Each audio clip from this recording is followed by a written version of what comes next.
வணக்கம் நண்பர்கள். திராவிட சித்தாந்தத்துக்குள் பார்ப்பனத்தை புகுத்தியவர் எம்ஜிஆர் அப்படின்னு சொல்லிட்டு விடுதலை சிறுத்தை கட்சியினுடைய தலைவர் தொல் திருமாவளவன் அவர்கள் குற்றம் சாட்டியிருக்காரு. அதை பற்றி சுருக்கமாக பார்க்கலாம். வீடியோக்கு சப்ஸ்கிரைப் பண்ணி சேனலுடைய வளர்ச்சிக்கு உதவுங்க. கூடவே பெல் பட்டன் ஆன் பண்ணிவிங்க. அப்போ தான் சேனலில் போகிற வீடியோ உங்களுக்கு நோட்டிஃபிகேஷன் கிடைக்கும். இப்போ வீடியோக்குள்ளே போகலாம். திராவிட சித்தாந்தம் அப்படின்னா என்னன்னு கேட்டிங்கன்னா, ஒரு முழுமையான பார்ப்பனைய எதிர்ப்பு தான் திராவிட சித்தாந்தம்.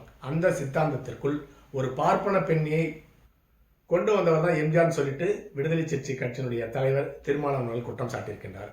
அப்படி திராவிட சித்தாந்தத்திற்குள் கொண்டு வரப்பட்ட ஜெயலலிதா அவர்கள் பெரியாருடைய திராவிட சித்தாந்தத்தை பார்ப்பன எதிர்ப்பை ஆதரிச்சாரா எதிர்த்தாரா அப்படின்னு பார்த்தோம்னா, அவர் பார்ப்பனுடைய எதிர்ப்பு தான் முழுமையாக கொண்டிருந்தார் தன்னுடைய வாழ்நாள் முழுக்க அப்படிங்கிறது தான் முழுமையான உண்மை. பார்ப்பன எதிர்ப்பை ஒரு பார்ப்பன பெண்ணையே வச்சு மிக சிறப்பாக கையாண்டு அது வெற்றியும் கண்ட ஒரு உலக தலைவர் அளவுக்கு செயல்பட்டவர் தான் எம்ஜிஆர் என்று எடுத்துக்கொள்ள வேண்டும். ஒட்டுமொத்த தமிழர்களுடைய மக்கள் நாயகனாக புரட்சி தலைவராக திகழ்ந்தவர் தான் எம்ஜிஆர். புரட்சி தலைவர் அப்படி குறிப்பிடறதுக்கு காரணம், அடித்தட்டு ஏழை மக்களுடைய மனதில் தன்னுடைய வாழ்நாள் கடைசி நாள் வரை இருந்து அதில் ஆட்சியும் பெற்றவர் தான் எம்ஜிஆர் அவர்கள். அப்படி ஜெயலலிதா அவர்கள் ஒரு பார்ப்பன பெண் அப்படிங்கிறது எந்த விதமான சந்தேகமும் இருக்க முடியாது. மறைமுகமாகவோ இல்லை நேரடியாகவோ பார்ப்பனர்களுக்கு எந்த விதமான உதவியும் தன்னுடைய ஜாதி அடிப்படையில் செய்ததும் கிடையாது. இன்னும் சொல்லணும்னு கேட்டிங்கன்னா, தன்னுடைய குடும்ப உறுப்பினர்களையே தன்னுடன் வைத்துக் கொள்ளாத ஒரு பெண் தான் ஜெயலலிதா அவர்கள். அப்படி எந்த விதமான ஜாதி வேறுபாடும் இல்லாமல் தாழ்த்தப்பட்ட மக்களுக்காக தன்னுடைய வாழ்நாள் முழுக்க கடைசி நாள் வரை ஆதரவாக செயல்பட்டவர் தான் ஜெயலலிதா அவர்கள். அவரை பற்றி தவறாக பேசியிருக்கிறார் திருமாவளவன் அவர்கள். அதாவது திராவிட முன்னேற்ற கழகத்தினுடைய அரசவை புலவராகவே முழு நேர புலவராக மாறிவிட்டார். 2026 சட்டமன்ற தேர்தலுக்கு திராவிட முன்னேற்ற கழகத்தினுடைய பெருமையும் அருமையும் பாடி தேர்தலுக்கு அதிகமான எம்எல்ஏக்களையும் பணத்தையும் பெறணும் அப்படிங்கிற ஒரு கொள்கையிலிருந்து மாறுபட்டு திராவிட முன்னேற்ற கழகத்தினுடைய தலைமை குடும்பத்திற்கு என்ன பிடிக்கும் அப்படின்னு நன்றாக தெரிந்து வைத்திருக்கின்றார். என்ன பிடிக்குன்னா, அண்ணா திராவிட முன்னேற்ற கழகத்தினுடைய தலைவர்களையும் அந்த கட்சியும் வசைபாடினா திராவிட முன்னேற்ற கழகத்தினுடைய தலைமை குடும்பத்திற்கு பிடிக்கும் நன்றாக தெரிந்து கொண்ட திருமாவளவன் அவர்கள் எம்ஜிஆர் அவர்களை திராவிட இயக்கத்துக்குள் திராவிட சித்தாந்தத்திற்குள் பார்ப்பனத்தை புகுத்திருக்கிறான்னு சொல்லிட்டு வசைபாடி இருக்கின்றார். அதில் துளி அளவும் உண்மை கிடையாது அப்படிங்கிறது தான் உண்மை. உதாரணத்திற்கு ஜெயலலிதா அவர்கள் திருமாவளவன் அவர்களை முதலாக எம்எல்ஏ ஆக்கி அழகு பார்த்தவர் ஜெயலலிதா அவர்கள். அதை போலவே தன்னுடைய கட்சியை சேர்ந்த தாழ்த்தப்பட்ட வகுப்பை சேர்ந்த தனபாலன் அவர்களுடைய இல்ல விழாவில் கலந்து கொண்ட அண்ணா திராவிட முன்னேற்ற கழகத்தை சேர்ந்த எம்எல்ஏக்களும் அமைச்சர் பெருமக்களும் அவருடைய வீட்டு விருந்தில் சாப்பிடாம வெளியே போயிட்டாங்க. அதற்கு காரணம் அவர் ஒரு தாழ்த்தப்பட்ட வகுப்பை சேர்ந்தவர் அப்படின்னு அவர்கள் நினைத்ததுதான் அதற்கு காரணம். அது ஜெயலலிதாவுடைய காதுக்கு சென்றடைந்தது. ஓ அப்படியா, பார்த்துக்கலாம் அப்படின்னு சொல்லிட்டு சபாநாயகராக தேர்ந்தெடுத்தார் தனபால் அவர்களை. அதன் மூலமாக அண்ணா திராவிட முன்னேற்ற கழகத்தை சேர்ந்த எம்எல்ஏக்கள் அமைச்சர் பெருமக்கள் எல்லாமே மாண்புமிகு சபாநாயகர் என்று அழைக்கக்கூடிய நிர்பந்தத்திற்கு அவர்களை எல்லாம் கொண்டு வந்தார். ஜெயலலிதா அவர்களே மாண்புமிகு சபாநாயகர் என்று தான் அழைக்க வேண்டும். அப்படி ஒரு நிர்பந்தத்தை தனபாலுக்கு எதிர்ப்பு காட்டவர்களுக்கு பாடம் புகழ்த்தி அதை வெற்றியும் கண்டிருந்தார் ஜெயலலிதா அவர்கள். அடுத்ததாக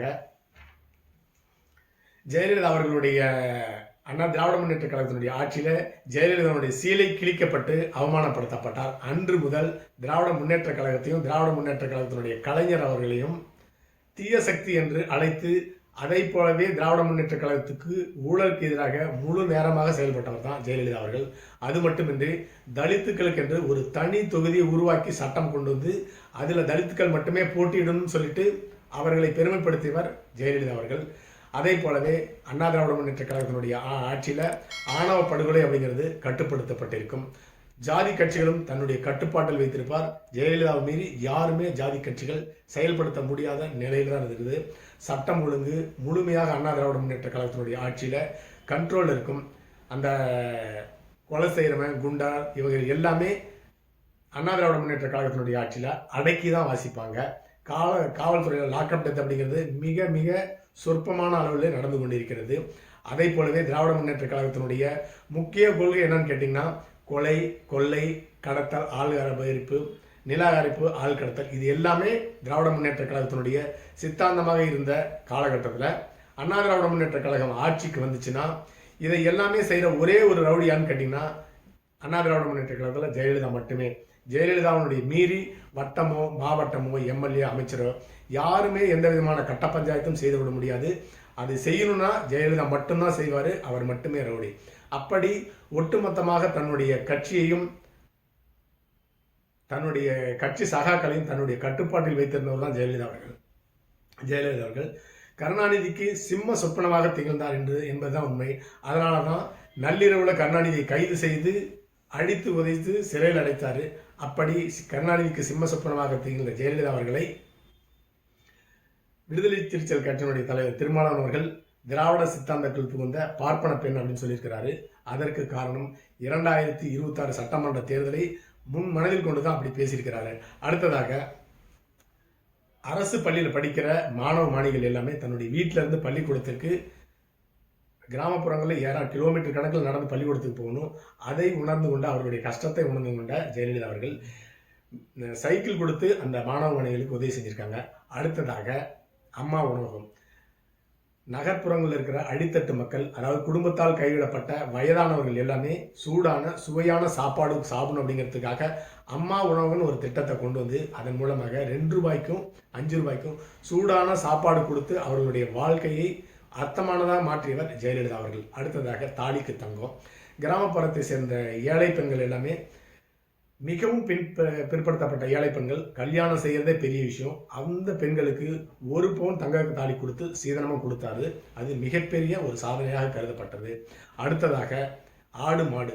அதே போல கிராமப்புறத்தை சேர்ந்த ஏழை விவசாயிகளுக்கு எல்லாமே ஆடு மாடு கொடுத்து அது உதவி செஞ்சாங்க. ஆரம்ப கட்டத்தில் எல்லாருமே அதை கிண்டலும் கேலிமா பேசினாங்க.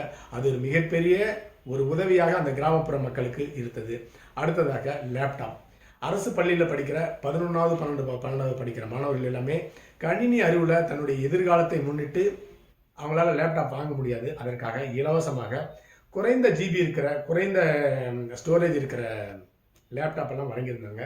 அதன் மூலமாக கிராமத்தில் அரசு பள்ளியில் படிக்கிற மாணவங்க வாழ்க்கையில் முன்னுக்கு வரணும் அப்படிங்கிற ஒரு எண்ணத்தை மனதில் கொண்டு தான் இப்படிப்பட்ட திட்டத்தை கொண்டு வந்துறாங்க. ஒட்டுமொத்தமாக தன்னுடைய வாழ்நாள் முழுக்க தாழ்த்தப்பட்ட மக்களுக்கும் ஒடுக்கப்பட்ட மக்களுக்குமாக பாடுபட்டவர் தான் ஜெயலலிதா.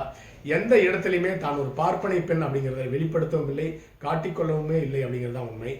திருமாவளவன் அவர்கள் என்னென்ன அந்த கட்சியினுடைய அந்த தாழ்த்தப்பட்ட மக்களுடைய மிகப்பெரிய தலைவர் அப்படிங்கிறதுல எந்த விதமான சந்தேகம் கிடையாது. ஆனால் கடந்த 4.5 வருஷமா அந்த ஜாதி மக்களுக்கு ஏற்படுத்தப்படும் கொடுமைகளுக்கு அவர் எதிர்ப்பு தெரிவிக்காம திராவிட முன்னேற்ற கழகத்தினுடைய கூட்டணி இருப்பதற்கு காரணம் பணமும் அதிக வாக்குகளும் கிடைக்கணும், அதிக எம்எல்ஏ சீட்டும் கிடைக்கணும் அப்படிங்கிறதுக்காக அந்த கூட்டணி இருந்து கொண்டு எதிர்கட்சியை வசைபாடி கொண்டிருக்கிறார் அப்படிங்கிறது தான் உண்மை.